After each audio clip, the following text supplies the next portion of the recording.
Assalamualaikum warahmatullahi wabarakatuh. Berikut adalah hasil demonstrasi konseptual pada modul 2.3 tentang coaching untuk supervisi akademik. Perkenalkan, nama saya Arif Mafadia Karim, CGP Angkatan ke-7 dengan fasilitator Dr. Anda Ibu Sri Suweni dan PP Ibu Susana Eka Dewi. Berikut adalah hasil dari percakapan coaching kami. Assalamualaikum warahmatullahi wabarakatuh. Terima kasih atas waktunya Bu Jessica dan Bu Fania. Di sini saya selaku CGP Angkatan ke-7 akan mencoba mempresentasikan model coaching pada modul 2.3, di mana Bu Jessica di sini selaku observer, kemudian saya selaku CGP, kemudian Bu Fania selaku coaching. Oke, Bu Jessica selaku observer, monggo. Bisa Pak Arif bisa sebutkan wujud penilaian dari percakapan coachingnya? Oke, pada kegiatan pada kali ini, jadi rubrik yang saya pakai adalah pada alur tirta, di mana T di sini adalah sebagai tujuan, kemudian I di sini untuk identifikasi, kemudian R di sini sebagai rencana aksi, dan yang terakhir TA itu adalah tanggung jawab. Untuk kompetensi coachingnya apa ingin dikembangkan? Untuk yang saya kembangkan di sini adalah mengajukan pertanyaan yang berbobot. Untuk sebagai kompetensi mana yang secara spesifik ingin diobservasi? Pada bagian menggugah orang untuk dapat berpikir dan menstimulus pemikiran supaya dapat berubah pada tujuan tersebut. Untuk indikator apa ketercapaian dari tujuan pengembangan yang diinginkan? Jadi di sini untuk ketercapaiannya diharapkan si coach tersebut dapat terstimulus dan dapat tergugah ke pola pemikirannya, seperti itu. Jadi pada kesempatan kali ini saya mau sharing tentang pembelajaran saya pada saat di kelas, bagaimana saya menyikapi atau menanggapi masalah di kelas itu. Saya memperhatikan sejauh ini yang pertama adalah anak-anak yang pasif. Walaupun jumlahnya sangat banyak, tapi itu tidak menjadi acuan bahwa anak tersebut bisa aktif seperti anak-anak pada umumnya gitu. Tapi yang saya rasakan adalah kebanyakan anaknya pasif, kemudian karena kebanyakan anak yang vokal, maksudnya vokal itu mereka yang biasa lah ya, kalau zaman sekarang tuh anak milenial tuh ceriwis gitu. Jadi mereka kebanyakan vokal, maka dia sekelompok yang vokal itu memunculkan adanya kesenjangan sosial terhadap juniornya atau seniornya begitu. Nah, yang saya ingin perbincangan adalah mungkin Bapak Ibu atau jenengan bisa memberikan sebuah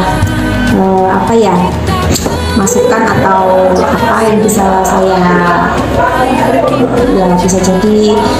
terapkan gitu untuk anak-anak saya. Oke, jadi tadi saya sekilas menangkap dari apa yang dirasakan Bu Fania. Jadi di mana pada saat Bu Fania mengajar itu masih ada kesenjangan ya. Jadi supaya nanti bisa lebih mengerucut, mungkin untuk tujuan dari kegiatan kali ini, coaching kali ini mungkin bisa disampaikan Bu Fania. Jadi sebenarnya tujuannya tidak terlalu muluk-muluk ya Pak, karena kita sebagai seorang pendidik itu supaya anak kita itu bisa mengerti apa yang kita sampaikan, paham apa yang harus diterapkan. Jadi tidak hanya soal materi saja, tapi paham diterapkan di kehidupan sehari-hari. Oke, kemudian untuk di sini untuk identifikasi, jadi saya butuh beberapa mungkin jawaban juga ya dari Bu Fania. Mungkin yang pertama mungkin dari kalau kita skalakan gitu Fania. Mungkin dari rank 1 sampai rank 10 itu untuk pembelajaran Bu Fania saat ini itu udah masuk ke skala berapa? 8. Skala 8 ya. Oke. Mungkin dari Bu Fian yang mengajar itu ada kekuatan yang sudah tercapai. Ya, itu pasti ya, itu jelas gitu. Jadi memang butuh power dari kita untuk mengerti. Jadi mengerti karakteristik satu kelas itu, maksudnya satu kelas itu apa ya? Maksudnya keseluruhan itu penting gitu. Jadi supaya kita tuh bisa menunjukkan satu power yang kalau di kelas ini tuh anaknya seperti ini, jadi kita harus power kita harus kayak gini gitu. Nah itu kayak gitu Pak. Jadi itu juga bisa digunakan sebagai peluang ya, peluang mungkin. Betul, itu peluang yang bisa.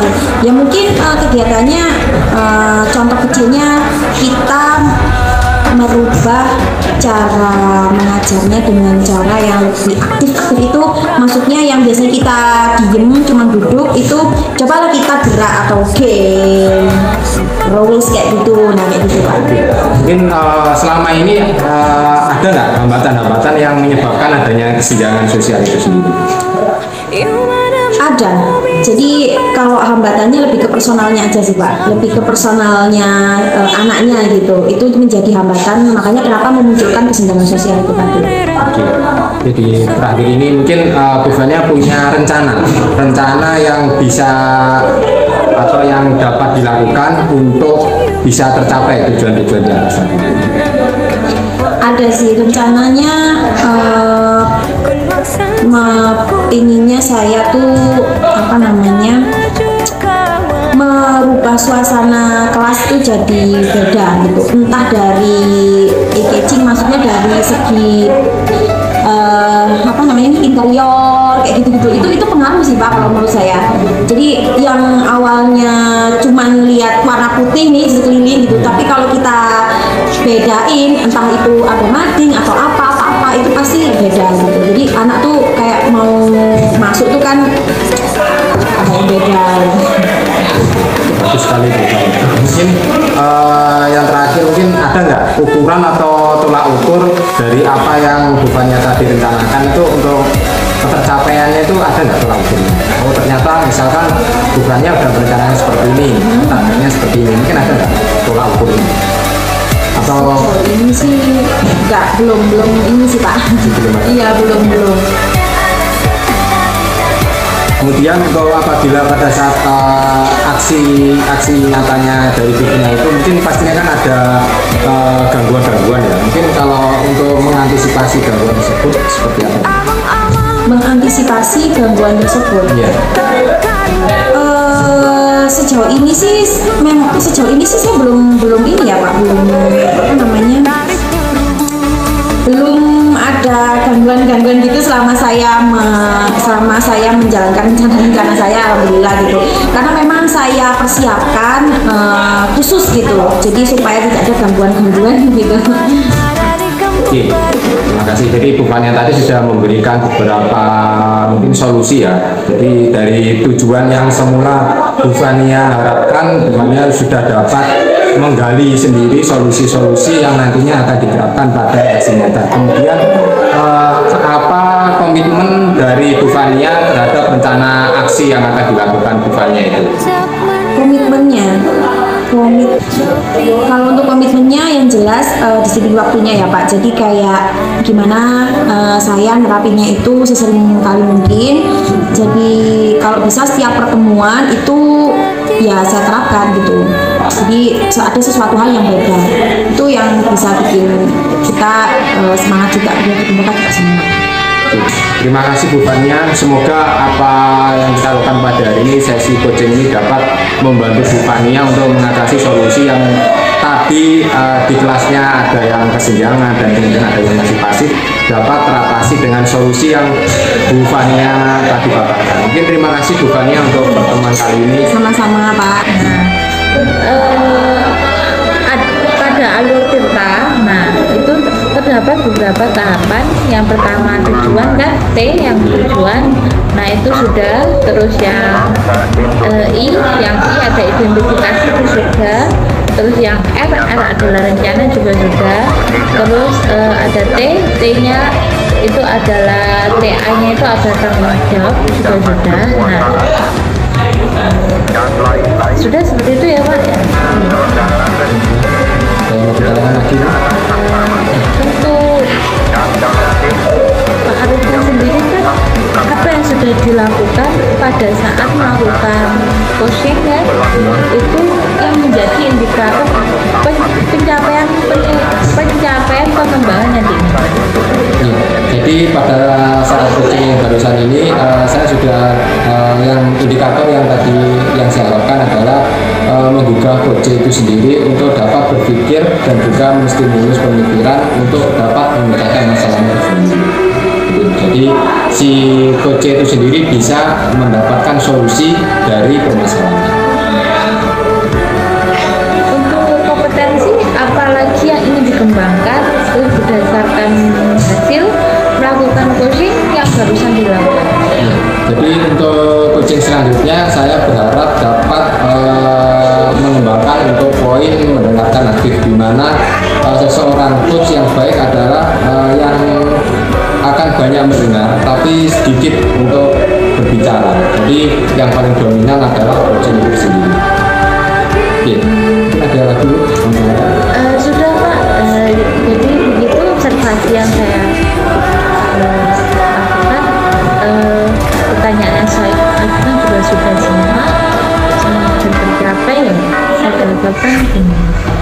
Terima kasih Bu atas masukan dan sarannya. Saya akhiri. Assalamualaikum warahmatullahi wabarakatuh. Waalaikumsalam warahmatullahi wabarakatuh.